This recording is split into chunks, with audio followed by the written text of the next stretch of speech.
With LeBron and Luka or LeBron and Austin, they're around -5 with both of those pairings. So a full 10-point swing. It doesn't matter which way you want to cut it. LeBron is the one.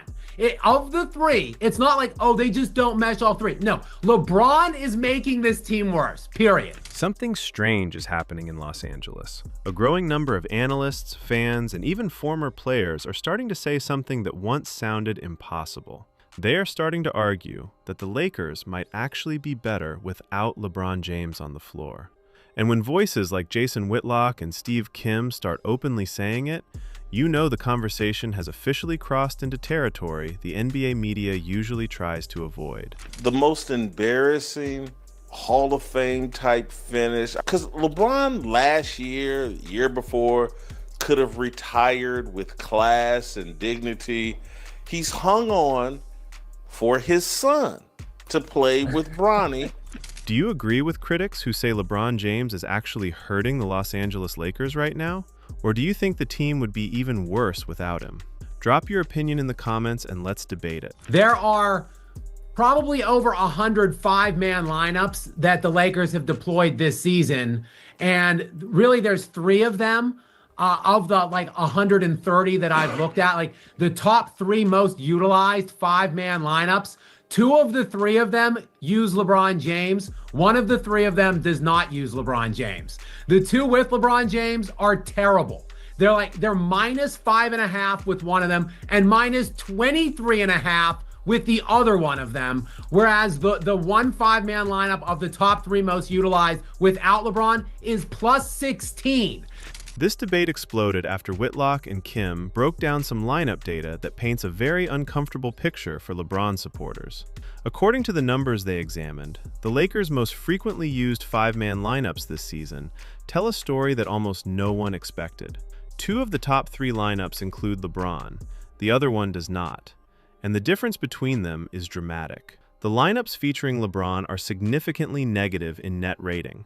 One sits around -5. Another is even worse, hovering around -23. Meanwhile, the lineup that does not include LeBron is sitting at +16. In NBA terms, that kind of swing is enormous. The Thunder this year are +11.9. So they would be like the best team in the NBA if it was just Austin Reaves and Luka Doncic and any other collection of 3 players you can think of that doesn't contain LeBron James. Now, stats can sometimes be misleading, and context always matters, but the sheer size of that gap is what caught everyone's attention. It suggests that when LeBron shares the court with the Lakers' other primary playmakers, the team struggles. But when the offense is built around Luka Doncic and Austin Reaves without LeBron involved, the numbers suddenly swing in the opposite direction. According to the analysis discussed on Whitlock's show, the 2-man combination of Luka and Reaves alone produces a positive net rating of roughly +5 per 100 possessions. That means when those 2 are running the offense together, the Lakers are outscoring opponents consistently. But what do you do, Jason? They can't cut him. JJ Redick's not going to bench him. What do you do? Does he feign injury to save face? Do the Lakers go and say, listen, we know we're going to lose in the first round if we roll this out. LeBron, we don't want to bench you. We don't want to cut you. Just pretend like you're hurt and we'll shut you down. But the moment LeBron joins that pairing, the numbers flip. The same combinations drop into negative territory, roughly -5. That is a 10-point swing in efficiency, and that is the stat that sparked Whitlock's strongest claim. His argument was simple and brutal. If every combination involving LeBron performs worse than the ones without him, then LeBron becomes the common denominator in the problem. In other words, the issue might not be the roster, the coach, or the system. The issue might be the fit. That's the only option. Other than that, Jason, book it, first round exit. Write it down in stone. They're out in the first round this year. This sounds far-fetched and I'm really just trolling here, but if you put Luka and Austin out there with 3 other players who include Bronny James, are they better with Bronny James on the court than LeBron? Jason, I'll tell you what. We'll put a pin in that one. I'll check that one out. That's very low on the 5-man rotation. I probably have to dig into like the 200s. And that leads to the uncomfortable question no one inside the Lakers organization seems willing to ask publicly. If the numbers suggest the team plays better without LeBron, what exactly are the Lakers supposed to do about it? Benching a 4-time champion and one of the most famous players in basketball history sounds almost unthinkable. This is still the same player who carried teams to multiple titles and built a global brand bigger than most franchises themselves. Yet basketball history shows that even legends eventually reach the point where their presence creates more complications than solutions. Whitlock compared the situation to some painful endings in sports history. He mentioned how Joe Namath finished his career with the Rams when his body was already broken down. He also referenced Willie Mays struggling through the final stage of his career when age finally caught up to him. Those endings weren't pretty, but fans understood them because injuries were obvious. What makes the LeBron situation more complicated is that, on the surface, his numbers still look impressive. At 40 years old, LeBron is still capable of putting up 20-plus points per game, grabbing rebounds and creating highlights. Statistically, he looks incredible for someone his age. In fact, he might go down as the greatest 40-year-old player in NBA history.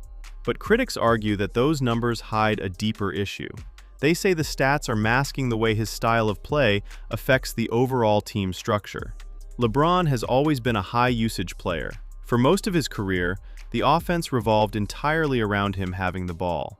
That approach worked when he was in his physical prime and capable of dominating every aspect of the game.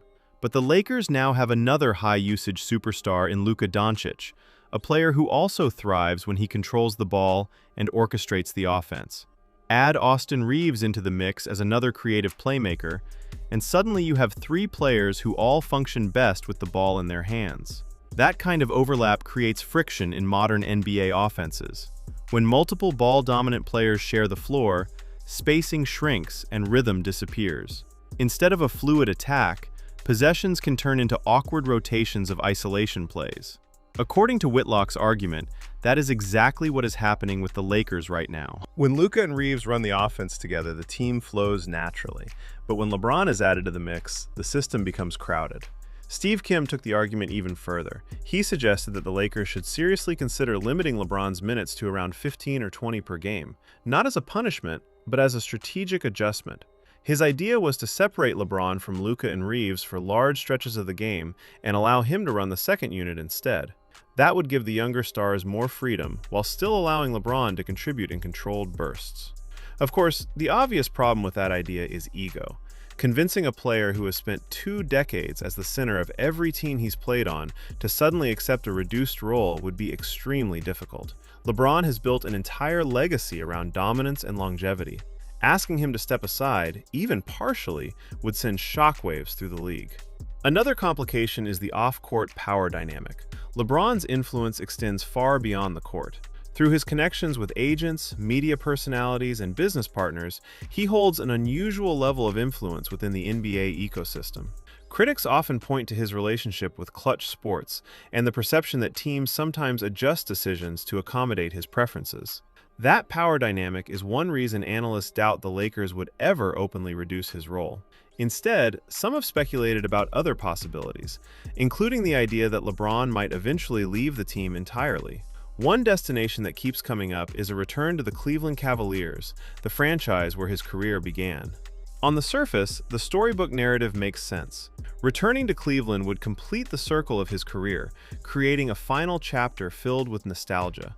From a marketing perspective, the storyline would be irresistible.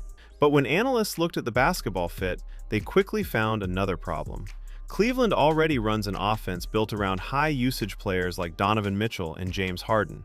Both Mitchell and Harden rank among the most ball-dominant players in modern NBA history. Adding LeBron into that mix could recreate the exact same problem currently happening in Los Angeles. Too many players needing the ball. Too little defensive balance. Too many possessions where someone ends up standing in the corner waiting for a turn. And that brings the conversation back to the biggest question hanging over LeBron's final years. What exactly is the goal at this stage of his career? Is he chasing championships, or is he chasing milestones? Critics argue that his continued pursuit of statistical achievements, like reaching unprecedented scoring totals, might be influencing decisions that are not always best for team success. Some analysts even claim that his desire to share the NBA stage with his son has influenced the timeline of his retirement. When Bronny James entered the league conversation, it created a historic storyline about the first father-son duo potentially playing together in the NBA. While the moment would be historic, critics argue that extending a career purely for narrative reasons could risk damaging the competitive legacy he spent decades building. Whitlock's argument ultimately came down to legacy. He believes the final chapter of LeBron's career could determine how future generations view him. For years, the debate about the greatest basketball player of all time has centered on LeBron and Michael Jordan. Supporters on both sides present endless statistics, championships, and accomplishments to defend their choice. But Whitlock believes the way LeBron's career ends could tilt that debate permanently. If his final seasons are remembered as years where teams struggled to adjust around him, critics will use that as evidence that his impact declined in ways Jordan's never did. Fair or not, sports history often remembers endings more vividly than middle chapters. None of this means LeBron suddenly became a bad player. Even his harshest critics acknowledge that his career ranks among the greatest in basketball history.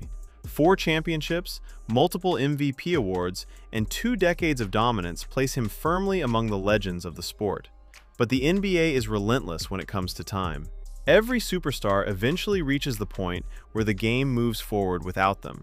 The Lakers now find themselves standing at that crossroads. They have a new generation of stars in Luka Doncic and Reaves. They have a young coach in JJ Redick trying to establish his identity. And they have the shadow of one of the most influential players in basketball history still hovering over every decision. If the Lakers continue struggling, the pressure to choose a direction will only grow stronger.